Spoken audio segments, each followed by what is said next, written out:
Hi guys, and welcome back to my channel. Today we're going to recreate a couple of wildcard games that I really enjoyed. I think the three games in the wildcard that I really enjoyed, which the wildcard is basically like a World Series Game 7 because it's just do or die. It's win or go home. And the three games I really enjoyed in the wildcards over the last, let's say, 6 years was the 2014 Royals versus A's with John Lester, and it's been so long now. I really don't remember who started um, for the Royals, but I think it was James Shields. And I actually made this video quite a while ago, but then I added audio, of course, just today. And so it's sorry, I'm drinking coffee, so you guys just have to listen to me drink coffee during this because it takes a while where you're sitting down and you're thinking these three things through. But on this one, I'm actually playing MLB The Show 14 for a couple of reasons. I was thinking about doing like an old video game review of MLB The Show 14, 15, 17. I didn't actually really have this channel up until, how long have I had it? I think I've been working on this probably, let's say, for just over a year, this project. I probably put my first video like a year and a few months ago. And so I pulled out some of these. So anyway, my point of mentioning that is that I don't actually own MLB The Show 18 or 16. I can definitely get a copy of 16 for $4.99 on the PS4. I just haven't gone through that. This is a homegrown channel, so I'm not going to go out and buy everything and clip it all together. But I am going to give you guys good, fun, totally unbiased, except for the Astros and Altuve. Unbiased, my thoughts on the games and all this stuff. So let's talk about this game. Let's talk about the video game, and let's talk about the actual game. The actual game was amazing. If you guys remember, there was only like 5 or 6 outs left, and the A's had a 4-run lead, and all of a sudden blew it, and it got tied up, and it was really back and forth. And I think this game ended up going like 13 innings, and the resilient Royals ended up pulling through, and that's what led them into playing the Astros. Oh, so this was 15. Wait. This was 15. Let me think real quick. 13, 4. When were the? Yeah, the A's game was 14, and then they played the Astros the next year in 15. Sorry about that. And I did go to that Astros game, which later on I will. I believe in this video I might simulate it, but I've always wanted to simulate these games.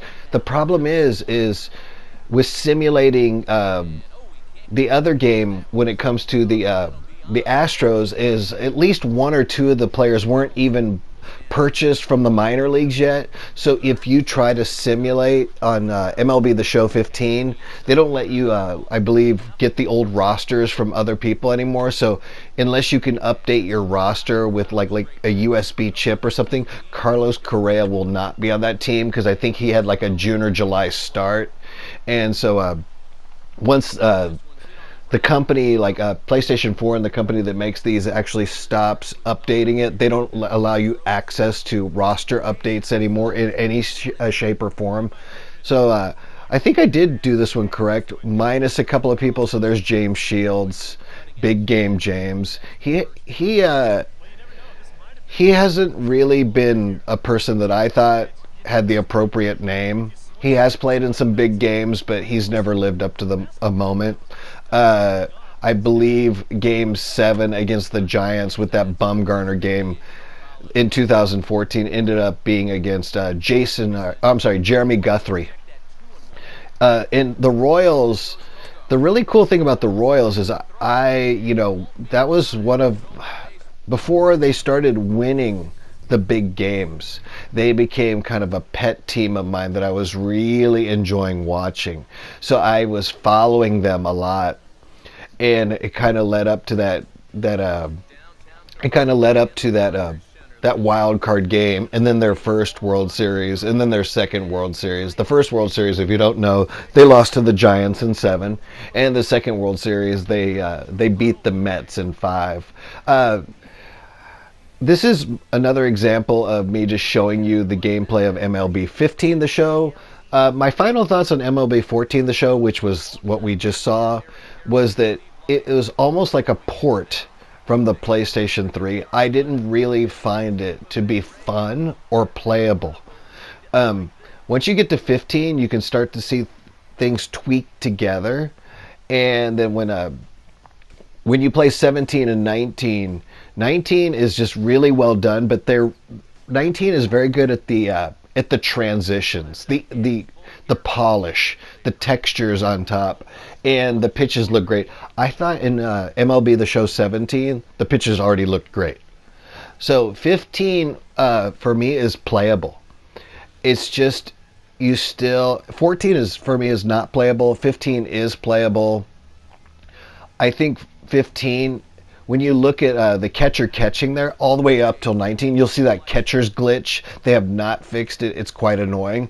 But if you look at, this is 15 here, if you look at everything they're doing here with the small transitions and the player, what do you call it, the player zoom and the overlays and everything, I really feel like, look at this. This looks exactly like 19. I believe even well, no, the movement is a little bit different. But I do feel like 15 is completely playable. That was just a good look at another game. But now we're going to transition into the 2015 ALDS. And also, I believe in this game, the reason that I didn't use Lance McCullers is he also was not purchased from the minor leagues. So he wasn't available for me to put in this game, because this game, which was it game 4? Yeah, it was game 4. Game 4 of ALDS. I actually arrived a little bit late to this game and had ended up taking an Uber over there. And I did get to see, luckily I got to see the back-to-back home runs by Colby Rasmus and Carlos Correa. And I think it was actually Correa and then Rasmus. And one of them went in, I'm trying to remember which one went where, but I think Correa's went into left center field, into Union Station, bounced off the brick wall, and I think Colby Rasmus was just at the right field line where we couldn't tell, even though those were the seats I had, I couldn't tell right off if it was going in or out.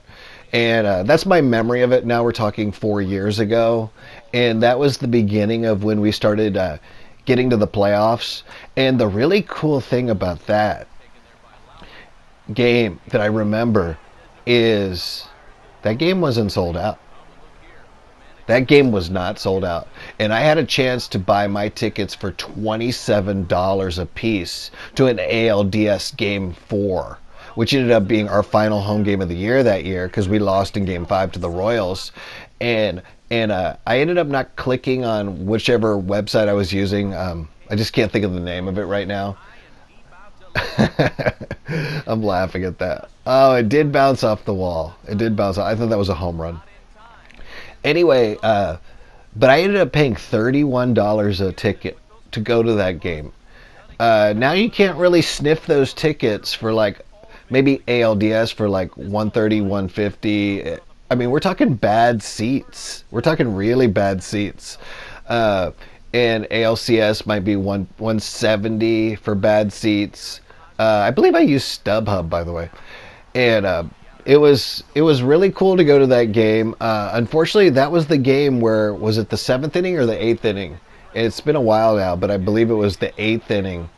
We are literally like 5 outs away from taking the Royals out of the playoffs, and I can see the look on Eric Hosmer's face, just stunned. And I've always known in baseball that the last few outs are the hardest to get. So when you look at the 2014 A's wild card, they're 5 outs away from moving on. When you look at the 2015 Astros, we were about 5 or 6 outs away from moving on. And that 8th inning against the Royals and Astros, I believe it was on October 12th, if you guys want to YouTube it. I think it's October. But anyways, Yordano Ventura versus Lance McCullers. And rest in peace, Yordano. I believe he passed away from a car accident. I can't remember. But I've seen him pitch twice in real life. Once up at Safeco Field. It was actually the Royals versus the Mariners. And I sat right next to the third base dugout. And I'm watching. That was still when they had like the glory team just a little bit. So I believe that was their World Series year, and I paid to go see it. I was sitting right next to Lorenzo Cain and Gerard Dyson, and I'm trying to remember who else I saw there. I think Terrence Gore was still on the team, but I remember vividly, I remember, watching Gerard Dyson and Lorenzo Cain, and of course that means they still had Eric Hosmer, Mike Moustakas, and it was the whole team put together. I'm just trying to remember the year. If it was 15, it was definitely the World Series team that led to win that World Series that year, and I think it was the World Series team. There's a good look at Altuve right there. Once again, this is MLB The Show 15, and I believe it's 15. Did I jump to 17? Oh, you can usually tell because the beard trend didn't really start until about 2016, because if you look at Carlos Correa and George Springer, usually in MLB The Show, I believe 15, which is this one, you'll see them very clean shaven. And when that kind of millennial trend from the guys that are now currently 24 to 38, they wear a lot of beards. You won't see with Generation Z under 20, there's Ventura right there. You won't see as many beards, or with Gen X, you won't see as many beards. It's a personal thing, but with 24 to 38 with the millennials, you will see a lot of beards, and that trend I believe started in 2016. Coffee time. Oh, that was a nice hit. That was a nice hit. As you can see, I'm avoiding talking about the World Series. And I think it's not because I don't want to talk about it. It's for another video. And I really wanted to kind of relax my mind from all of that. And it was tough, watching our team choke away a 2-0 lead when we had Zach Greinke pitching lights out. I'm not going to go into the substitutions or what happened after that, but I will say this: for us to go 6 innings of lights out baseball and not turn over the ball from Greinke to somebody that I truly believe in, that you want to keep the pedal to the metal. And I think I don't know. I don't want to go into it right now because I don't want to say it's a coaching decision or pitching decision, but I can say this: I would have handled it differently. I think in that game we should have just stuck with like Cole, Verlander. I know some people aren't cool with Verlander right now, but Cole, Verlander, proven pitchers. But the fact that Osuna was in that game, not as the first reliever. Oh, here's Springer with the clean shave. Anyway, we'll go into the World Series later, but yeah, there's George Springer with that clean shave right there. I was kind of spacing out, thinking about that the World Series for a second. Is this Chris Carter? Yeah, number 23. That's Chris Carter, and it hits him. If you guys play 2017, the cool thing is they add a lot. Every year the Diamond Dynasty gets better. The playoffs get better. You can do kind of a playoff scenario. You can collect the cards. They do a lot of fun things in the show, and it just gets better and better. I do think if you look at 2017, you get our World Series roster, and you get Marwin Gonzalez in left field, and it's a lot of fun. So I do think 2017 is totally playable. Anyway, that's my video. I don't really have much more to say about this, but if you guys want to go back, if you guys ever have 2015 or 17 or anything like that, I think I put up there my screen name on PlayStation 4, which is, of course, CPR_Rickster. And one super cool thing, I figure if you got this far in the video that you're a subscriber. And one thing I want to mention about the PlayStation 4 is the PlayStation 4, for me, I think the Xbox is more about the DRM, and going without the DVD or Blu-ray CD anymore, and I think they're going in that direction. I think that Microsoft is more about collecting the money personally and taking GameStop out of the business of selling used games on the cheap. And I, of course, have always budgeted my money, so I'm not a big fan of buying games the day they come out. If I do, it's something special. So I think for these companies to have a monopoly and not let us have a secondary market is unfair towards us. So I've always liked PlayStation 4's a little bit slower theory of being more player friendly.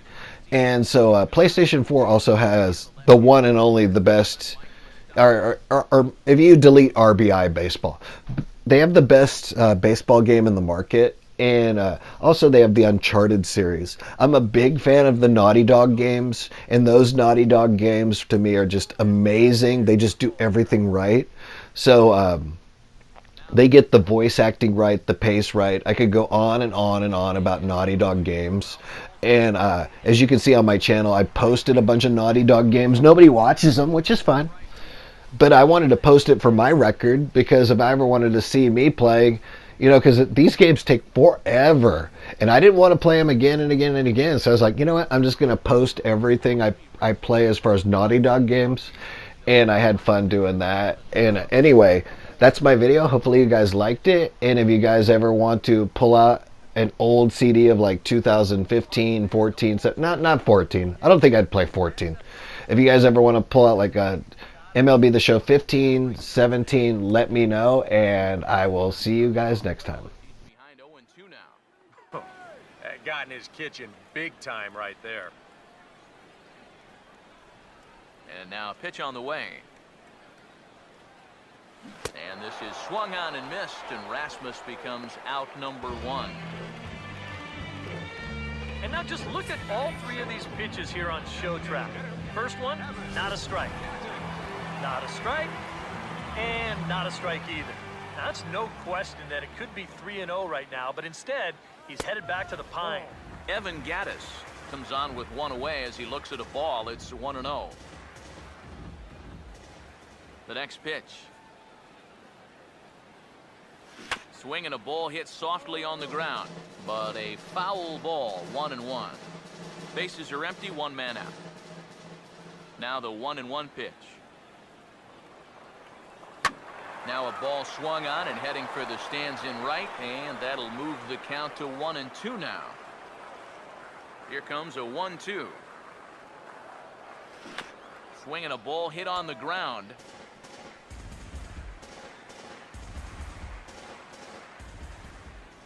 He'll try again, 1-2. Swinging a ball hit hard on the ground towards second. Taken by Infante.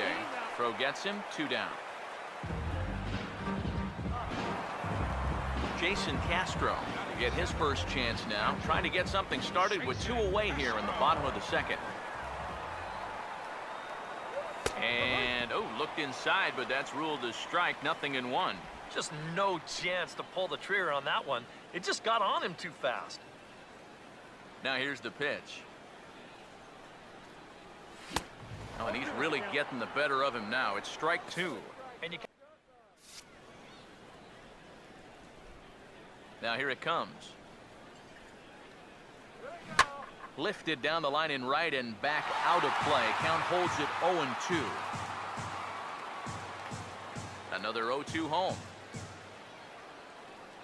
Now a fastball as he just reared up and let that one fly, and the inning is over.